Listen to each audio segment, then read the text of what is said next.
Oh my god.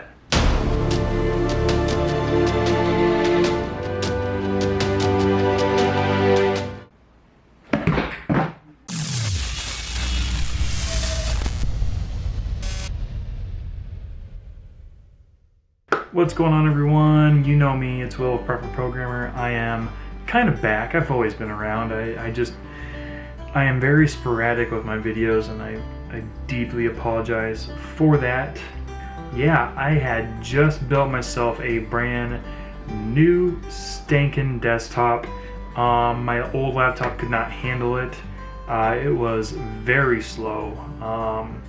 When I was editing a video, when I was trying to export the video, it would just take an ungodly amount of long time just to export the thing and then upload it to YouTube. Sometimes I would just sit there and cry because it just took so long.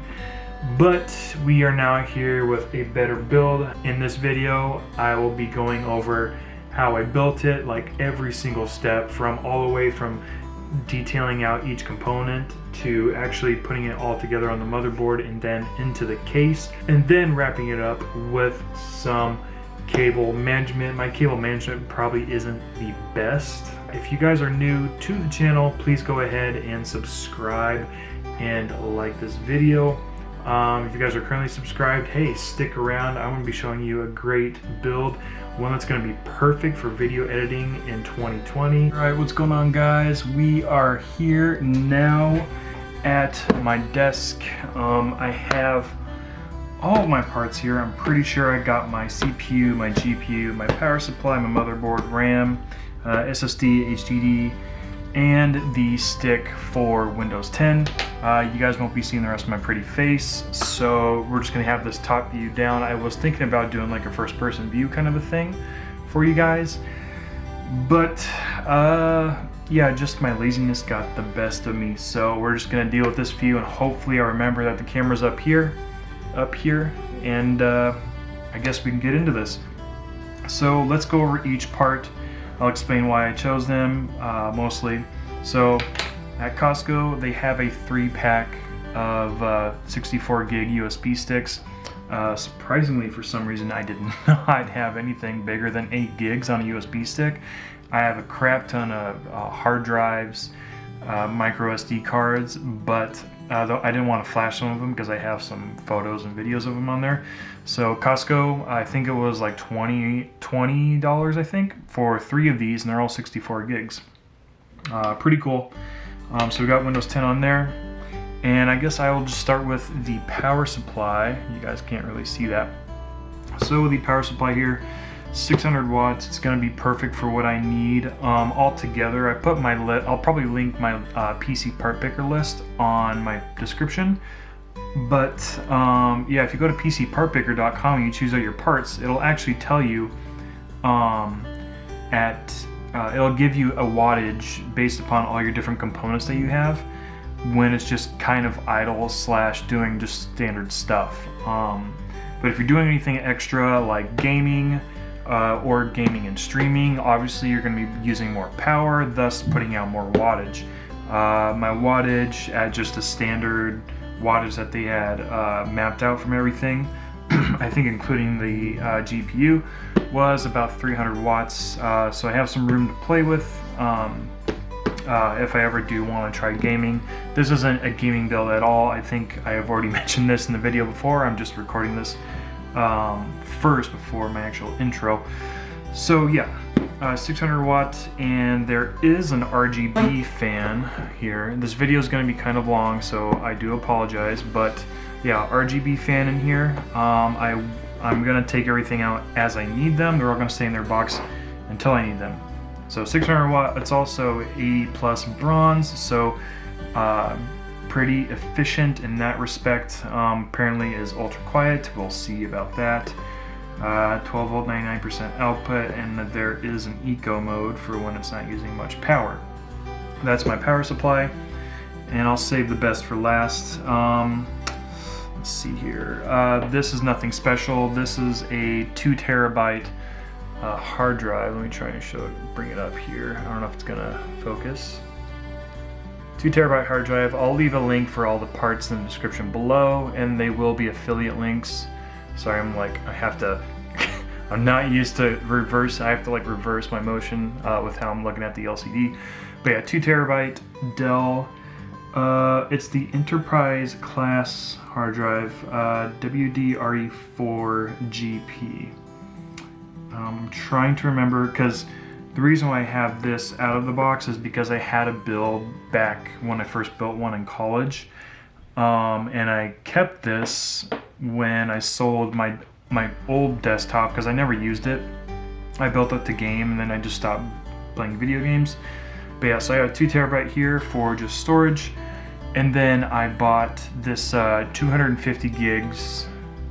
Sorry, bought this 250 gig M.2 NVMe SSD. Obviously, you know, Samsung Evo Plus. That's basically, this is like the go-to SSD. Just any of the Evos are just the go-to for any kind of build, so I just chose that. It's also really good. It's highly rated, just like this power supply and this hard drive from back in the day. And I had gotten some T-Force Vulcan Z. It's a DDR4 3200, 32 gigabytes of RAM. So yeah, this is going to be pretty nice for when I'm doing my video editing, because this build is going to be for video editing, and we'll get to that in a second. So yeah, there is the RAM. Motherboard B550M. Yeah, and it's got built-in Wi-Fi, which is pretty nice. And it is ready for the 3rd gen AMD Ryzen, which I have here. But if you guys buy the same one, there is a little note here that says it's not compatible with the Ryzen 5 3400G and the Ryzen 3 3200G. And both of those, I think, were made to, because the G stands for gaming or graphics, I believe, and because they have the CPUs have onboard graphics, which are not compatible with this motherboard. The motherboard the motherboard needs to have a discrete GPU, I believe. Discrete being a GPU being its own separate component, not tied together with the CPU.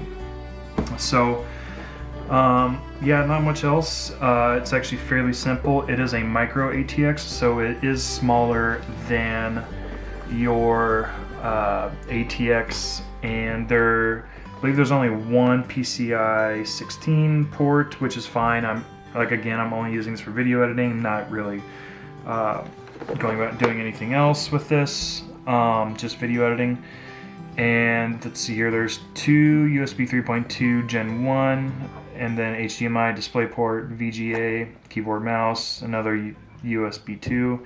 And it does look like actually there is 4 USB 3.2s. Sorry, I'm new to this kind of thing with, let me adjust this light here. Yeah, so those are all the ports, and then your audio, and then Wi-Fi. There's antennas that came with this. So if you're gonna go with this build, I highly recommend it. It's, I believe in total it came out to like 900 something. I'll probably have it flashing on the screen here. So yeah, that's the motherboard. And then I guess I'll just go with the graphics card next. So the graphics card I chose was the 1660. Now with video editing, all the video editing programs aren't going to be using your GPU, but there's Davinci Resolve and Adobe Premiere. Both of those use the GPU, but it's not like super intensive. You'll be just fine with getting something lower than this. If you can't afford all this with the graphics card, you could probably go with something like half the price of this, and your system will still work flawlessly. You shouldn't have to worry about getting this particular graphics card. I just got it because, you know, I have a little bit more money in the bank, so I was like, I might as well just go out and buy something somewhat decent. But I definitely could have gone with something a little bit cheaper. And then the most important part to the build for doing video editing which is the CPU here. I got the Ryzen 7 3700X. This is also a widely used CPU, highly rated. Everyone has it in their builds, and it's perfect for video editing. Now, what I probably should have done, honestly, was get a cheaper graphics card and then use that difference to put into the Ryzen 9 3900X. Should have done that, but I didn't. Thus, I think we're just going to be just fine with this. It's a 8-core, 16-thread processor, 4.4 gigahertz max boost, 33.6 gigahertz base. Yeah, and it also comes with a CPU cooler, which is fantastic. We don't need to buy another one off of that. I also forgot to mention, I am so sorry guys, but you also need a decent glass of whiskey. This is the 12-year blended Scotch whiskey at Costco, and it's okay. It's not terribly bad, but it comes in a giant bottle. It's like a Magnum size. I think it's like 2.5 liters. $50, so definitely worth it, just to get your money's worth of whiskey and have something to taste.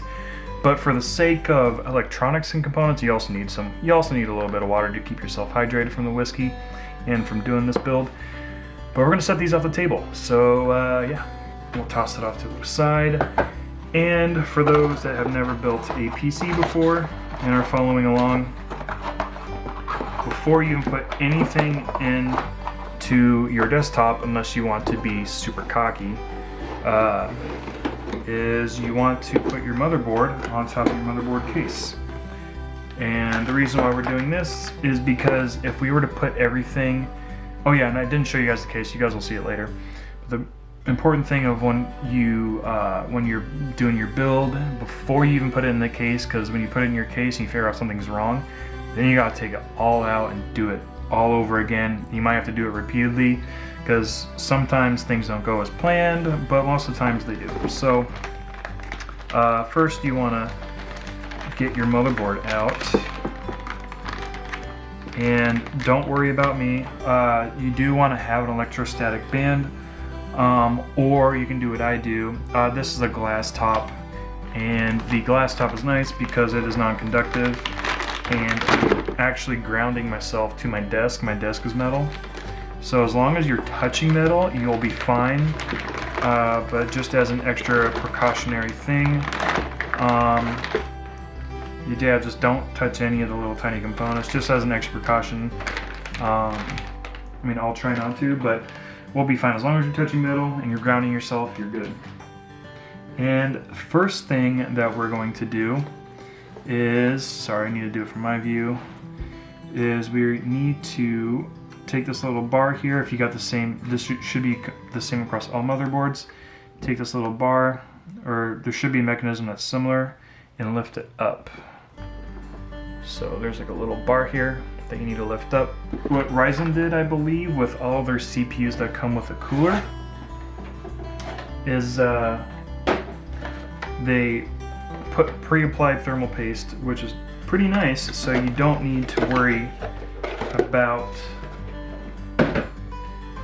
putting it on yourself. Yeah, so you shouldn't need to apply anything more, but let's get at the CPU. Now, you do want to be careful when you touch your not when you touch your CPU, but how you handle it, because we'll see if we can zoom in on the little pins on the back end.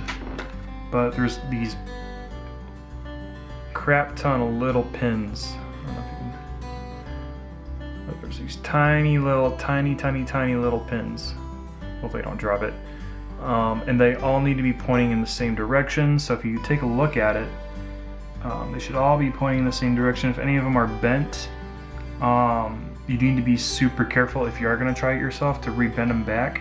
If not, I'm sure the warranty will cover it. And if you guys have watched any other video, let me try and find the corner with the, okay. So the corner, if you bought the same motherboard as me, it looks like there should be a little notched. There should be like a little triangle notch that'll match up with the triangle here. So there's like a little triangle notched over here, so that needs to align with the notch over here, and it looks like it's facing towards this side where all the where the I/O is. So we will carefully, and just double check to make sure, carefully seat this, and it should just slide in. Like its weight should seat itself. You should feel it seat in. So once it is, then you take this bar and flip it over. There you go. And now we shall take our CPU cooler. CPU cooler is actually pretty nice. I think it has a light or some RGB to it. I can't remember. But yeah, pre-applied thermal paste. Why is it not focusing? Come on, baby, focus. There you go. Pre-applied thermal paste. And you want to be strategic about this, where you put it, because why is this? Because the CPU fan, right here. So on this board, if you see all these little here, I'm sorry. If you see all of these rectangles with a little line through them, this one's a CPU fan 1. Hopefully you guys can see that, but it says CPU fan 1 right there.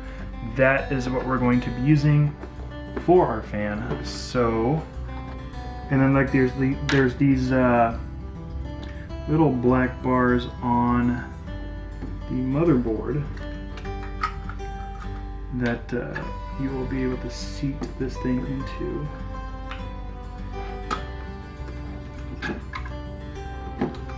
Get it. And then you just want to seat it flush when you sit it down.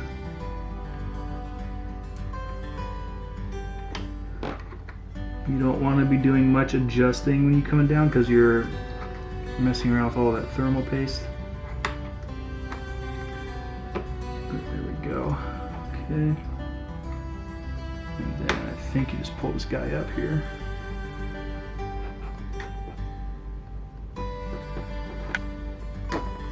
Okay, good to know. Yeah, so you flip it all the way over, and then you'll feel it like grab hold, like this little divot. It grabs hold of this little metal piece where it's like bent in the middle, that metal. See, I'll hold it there, and then what I will go ahead and do is, there's the CPU fan right here. So I'm just going to connect this to that CPU fan, and you'll see how it goes in. There's two little notches that line up with one side of it. There could be a better way to do this, but for better cable management, I'm going to do it like that. So cool. We are done setting in the CPU. Alright, so I did forget one thing. I already have everything put together, but if you want to be able to control the colors on your CPU fan, I'm about to show you what you can do to get that to work. The cable that you would plug into the motherboard to give the fan power is underneath on this side. So on the opposite side of that cable, there are two hidden ports that I did not see at first. Never really worked with a colored fan before on a CPU, but there is like a little plastic piece that you can pull out that exposes two of the ports. One of them is to plug into a USB header, so you just need to go along your motherboard and find a USB header, and then route that cable to the USB header, and then that way you can be able to control the lights on your fan with software. If you want to be able to control the lights through your motherboard's software or through your motherboard's BIOS, there's another cable, And that cable is just to plug into a 4-pin connector so that you can control the lights through the motherboard software. These are your RAM slots right here, and then usually your motherboard manual, or maybe even on the board, because mine's telling me, is it tells me which slots I need to put it in first. I think sometimes it doesn't matter, but what you want to do is you want to take these two like little clip things, push them back, and I believe on this board it says Demo 2 and it's pointing to these two, so it's this one that's second from the CPU and then the first one closest to me. And so you open those up, and then there's a little notch in the RAM. You align that notch to the notch over here. So it doesn't line up, you will definitely know. So it goes like that. And then you just push down and it should clip in like it did there. Perfect. And then we shall grab our other RAM and flip it this way and see it. Because typically when you have a multi-stick RAM, you'll want to do it every other. If you have two, if you have four, you just do all of them. If you just have a single one, you put it in one of the first two that it says on your board. But if you have two, you want to do every other. So your motherboard should come with these M2 screws. They're very tiny, very, very tiny. And what you do is you try to find the thing, a place on your motherboard where it has like this little raised pin, or where it has like this black raised thing. I can't describe it. Here, I'm going to zoom in. So on this motherboard, it's seated right here, and you should be able to see the diagram of your motherboard. But for this motherboard, our M2 slot is right here, and then it'll sit on top of this little spacer right here. So if you plug this in, you should just jiggle it back and forth. It'll go in nicely, and it should sit nicely on top of here when it's down, but it'll just stay up. That's where we take one of these screws. So we will carefully on top of there, make it tight, not too tight, just enough to where it can hold it down. That's all you want, is just to hold it down. Alright, so next, what we have coming is the GPU. Let's open that bad boy up. On my motherboard, I'll be putting it right here. Typically, you know, there will be multiple on other motherboards. You can find which one you want to do best. But for mine, and also this one, yeah. So there's like a little clip thing here, like there was with the RAM. You just need to set this back, and should be able to do the same thing as the RAM. You should be able to push in. Yeah, there you go.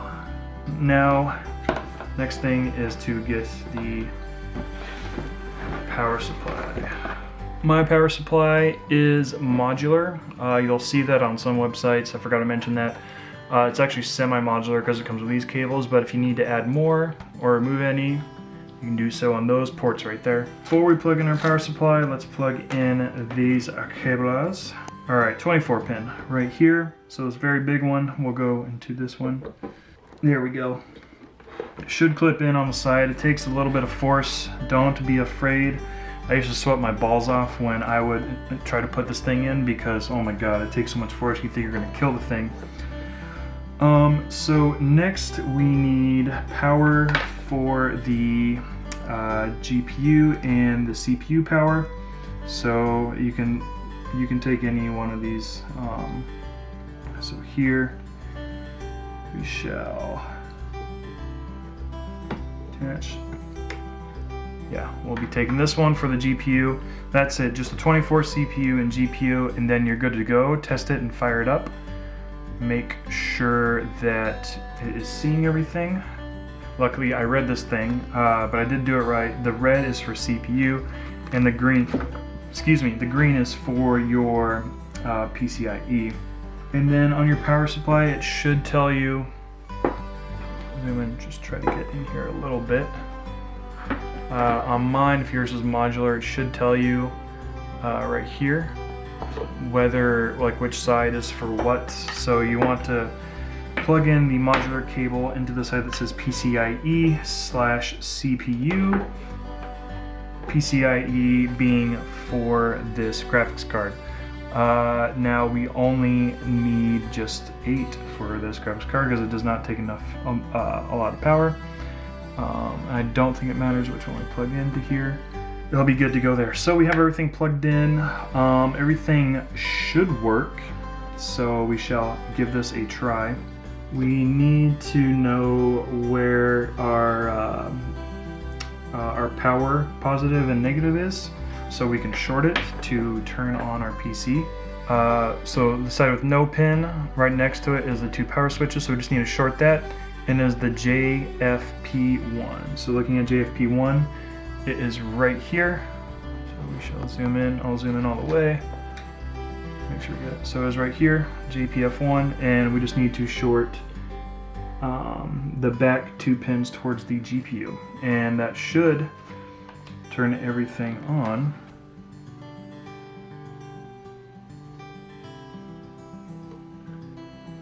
There you go. Perfect. So it looks like everything is working. The fan's not blowing because it's not taking on any load right now. So let's actually plug it in and see what we've got. Alright, so found an HDMI cable, and now we shall plug this sucker in. And when we plug it in, it should be, I think, sitting at the BIOS. And then from there, it'll tell us, you know, if we have a graphics card, if we have a CPU, I mean, obviously the CPU, but it should tell us all the specs of our computer. Sorry, I wasn't like super scared. This boot LED is lit solid, but I am able to see the BIOS now. I don't think I needed to have my keyboard or mouse plugged in. My keyboard's plugged in. I did put in my flash drive USB. It has Windows 10 on, and this finally came up, so I think we are good. Alright, so I did have one thing. So it was showing the current DRAM frequency at 2400 when I was running 3200 megahertz, and figured out that there is an XMP profile that I needed to set. You might need to do the same for your motherboard BIOS.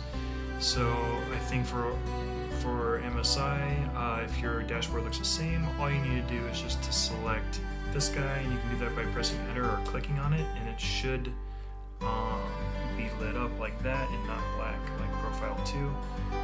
But both these profiles are the same, and then when you go out to exit and save, it will then show us 3200 once you do a reboot. Alright, so one of the first things that we're going to be doing is installing the I/O shield. Pretty simple. Most of them just click into place in the 4 corners. Just make sure that you got it lined up. If you don't, it's okay. You can just take the thing back out and reset it later. But for our build, for my build, yeah, see, clips in. Alright, so we're gonna grab the little baggie with all these, with the raised bed screws. Just set them right here. Grab the ones that look like such. You can focus. They look like this, and a little screw on the end. And we will go ahead and place it into the holes.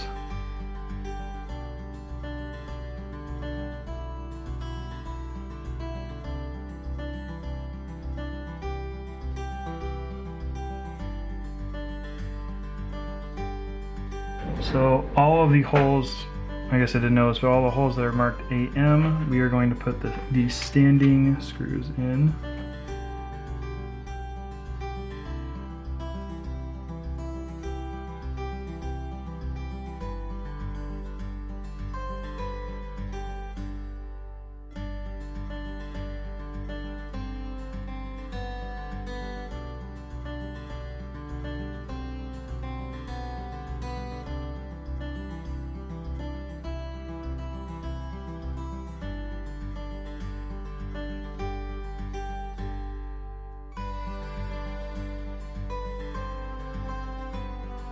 Alright, so the reason why I left these 4 particular screws out, you can see, I don't know if you guys can see it that well, but there's like, it's kind of like a flat part to the head.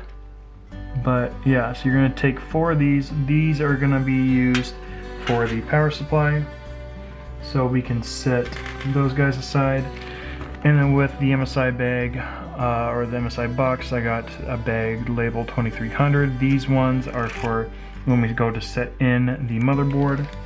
Let's do that now. So carefully, somewhat. Right here, there's like these flaps for the IO shield. Right here. So you want that to be on top of the ports for all of our IO stuff. Alright, so now we can go and take this little baggie and take out a screw. And you'll definitely want to get a magnetic Phillips head. And there's a little bit of pushback on the IO shield, so you just need to push in a little bit. This is not very magnetic.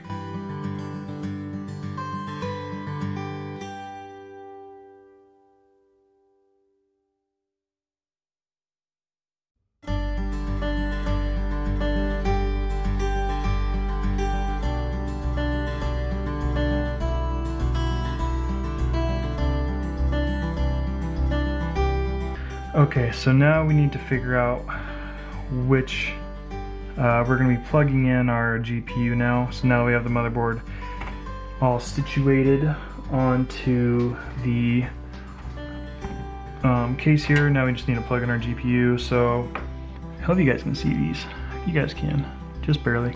But there's these 3 ports right here. So we need to unscrew these to have the GPU go in.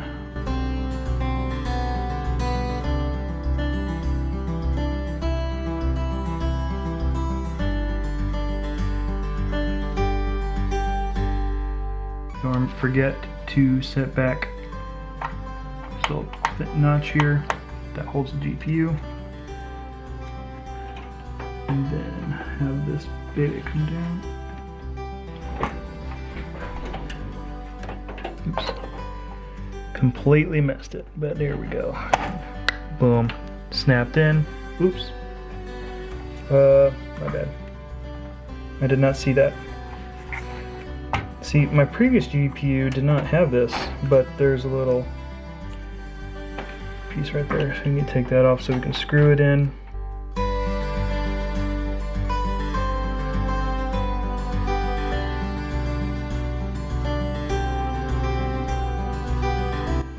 So now let's just start plugging all the stuff in.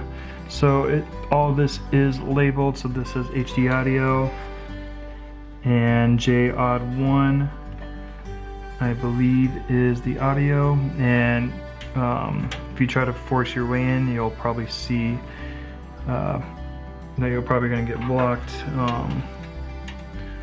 But I think I can make this a little bit better, managing my cables by bringing this guy out and putting them through here.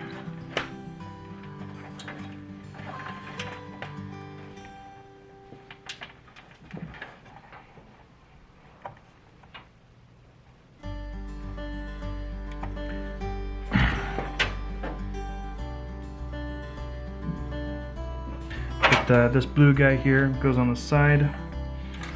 It's kind of like Legos or matching up the dots. So we'll just sneak this guy around here.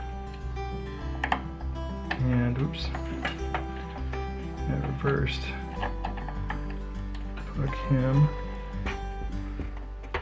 right into there. Okay, what is next? What is this guy? USB. So USB, J USB 3. So the J USB 3 goes right here. And you'll see that so the last is this guy with a bunch of them separated. This is where you'll need your manual. Okay, so it is showing that the corner most near me, HDD plus, across from the HDD LED, it's on the same side as the positive. Alright, so here I got everything matched, as in from what I have seen on the manual. Alright, so next is we are dealing with the fans, the two fans that are right here. Does not matter which one goes where when you go to plug it in, but I've already come up with an idea. So this topmost fan, on my motherboard, you shall see it. You probably can't see it from here, but there is a plug-in up here and right here, and you'll see these because they are marked with sysfan 2 or sysfan 1 or 3 or 4. So what I'm going to be doing for my build is I'm going to be routing this guy up through here, attaching him on the back, and then I'm going to bring him up through the top here. So I'd routed this guy through the very top up here. There's a little hole you can't see, but I'm making sure I'm putting it in the right way.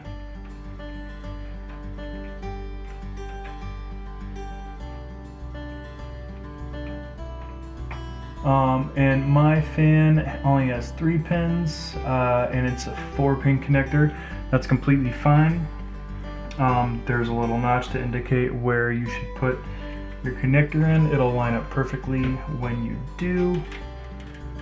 And so that'll be very nicely hidden when I go to do that. And this bottom one, I'm going to be attaching to the bottom, so you do not see it, and then have it route through the back here, come up here, and then attach right here. Perfect.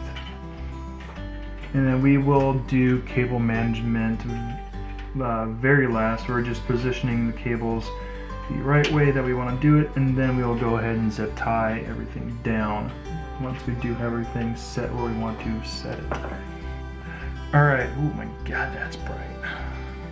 Alright, so now that we have the controls up here set in through the bottom of the motherboard, like I've shown you, the USB, the HD audio, and the headers for the power switch and everything else, that's all hooked in. We have our CPU plugged in here. I think I'm just going to leave the cord as is. You can barely see it. This is completely fine to me. And then, yeah, we got the GPU set in like we want it. Everything else looks pretty darn good. So next is the power supply. Lay this guy down like that. So remember those 4 screws from earlier? I set those aside. If you didn't, go ahead and look through your motherboard bag.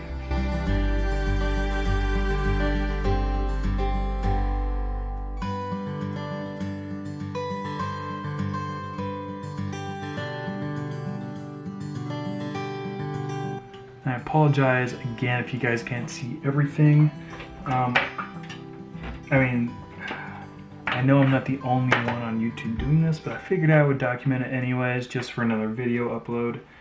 And just show you guys my somewhat expertise. I know quite a bit in building PCs. By no means am I like a complete expert, but I do know quite a bit.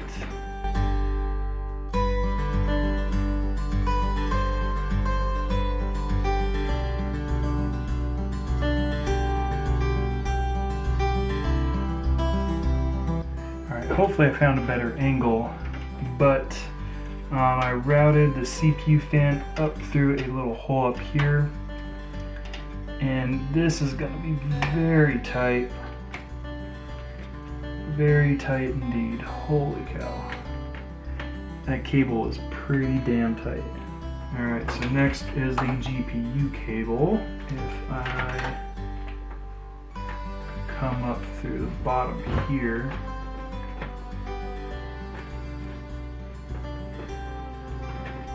and it is one of the downsides of having a modular cable like this. So I wonder, instead, I plug this one in and then just tie all these guys together like that. I think that might be better. Alright, so now the hard drive. Holy cow, am I sweating so bad. Like, not my chest, but my butt is just sweating. So we are going to be taking one of these shelves out. There's holes that will line up to this, I'll just snap right in. But the connectors for the hard drive go towards the back. This was in like this, so you will see, it's really flexible, which is kind of nice, to be honest. A lot different than other builds. But now that that is in, you should be able to slide this guy in here, and we got it in. So one of the things with the hard drives is it needs power. You attach this little guy right here into the hard drive, so I'll flip this guy around. But down through this hole, we will grab the guy I just talked about and just shove this one connector into here. We don't really need to use them. The power connector from the power supply will go into the longer little port here. Hopefully you guys can see. You'll want the angled SATA cable, because when you go to plug it into the back of the hard drive, come on, when you go to plug it into the back of the hard drive, it won't be poking out so much from the back of the case. So I'll plug this guy in right next to the power cord for the hard drive. I warned you guys this video is going to be long. There's probably other videos out there that are a lot quicker than me. So you guys can go enjoy them if you want to. I really do hope you guys can see this. If not, you guys should be able to get a diagram of your motherboard. I'm trying to stick my face around here. So I'm going to use this little hole right here. And there's 4 SATA connectors right here, probably for 4 different hard drives. So I will just go ahead and plug this guy into one of them. It doesn't really matter which one you use. Just needs to be one of them, and I'll tuck them in right behind that guy, so that'll look really nice. So the whole point behind cable management is just you want to see very little cable as possible. Just to recap, making sure I don't forget anything. This light is blinding me, making me look super white. And I do got a pretty nice tan going on. But we got our CPU plugged in up top here. We have our CPU fan plugged in up top here. We have our 24-pin connector for our motherboard. It's going to power our entire motherboard for everything. We got our system fan 1, which is the top one here. We have our other system fan 2, which is right here. And that is this bottom fan over here. Right here, bottom fan, top fan. Sys fan 1, sys fan 2. Our GPU plugged in right here, obviously, which is plugged in with the modular cable. Perfect, it is seated in. We have both our RAM sticks in. We verified that all the components are working. Power supply is screwed in. I think that's it. So now what we're gonna do is we are gonna plug this baby in and give her a test run one more time, and making sure that all the buttons on this case work. Alrighty, so now I have everything plugged in, the power cord, the HDMI, my keyboard, and yeah. So let's give this thing a boot. Let's make sure the power supply is turned on. Which it is. And then go ahead and turn on the computer. We're still good, that's good. Everything's working. But I think it's typically F8, 10, or 11 for most motherboards to go, okay, to get into the BIOS. So for the motherboard that I specifically got for the BIOS version, you have to press delete. So you'll see the CPU speed here, running at 3.6, which is good. DDR speed 3200, perfect. CPU, brand's coming up correctly, motherboard's correct. Oh, easy mode, F7, that's what we want. 200 storage. Did pick up our storage, or 2 terabytes on SATA port 4, which is good. Still picking up our M.2 right here. Alright, we are almost done here. We just need to do some little cable management. So we'll need to make sure to move these cables and pull them back as far as you can, so you don't have any extra wire over on the other side. I'm going to do a double check here.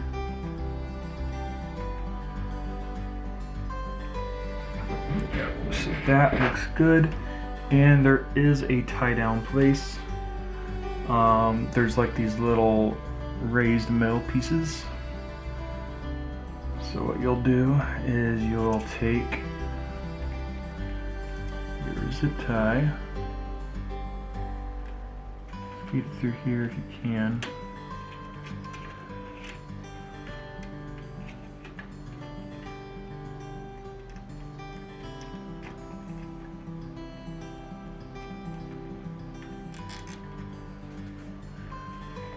Zip tie that there.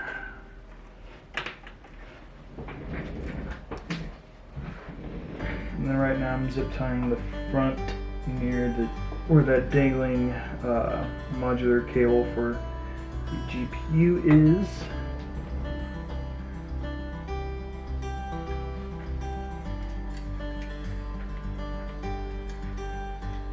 So I'm just putting all of these together. Okay, now moving to this SATA cable. You can probably just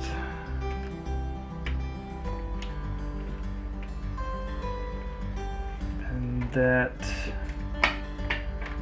and just feed it into there. Make sure that goes flat. There's a little thing right here we're going to use. So make sure that these two sit together. And we can probably get all these guys grouped.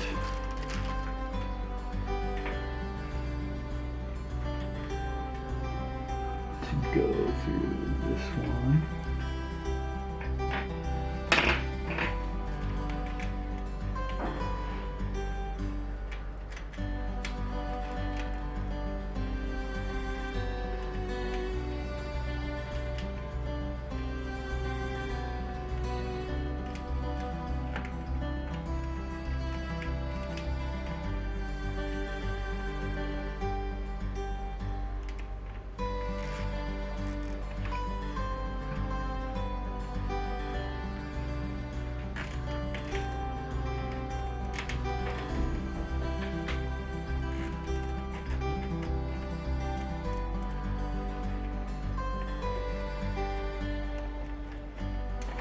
Clump all of these guys together.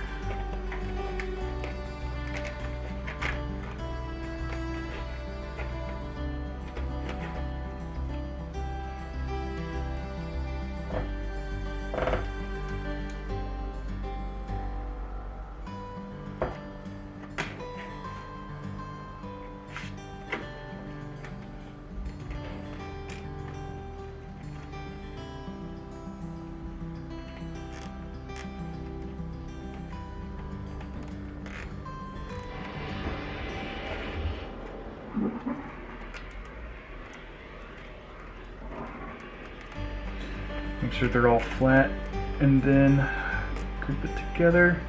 Because we still have to slide on the back panel here, so we want this to be as close to the back as we can. That should be good. And then lastly, we just need to get this guy up here with as little cable as showing.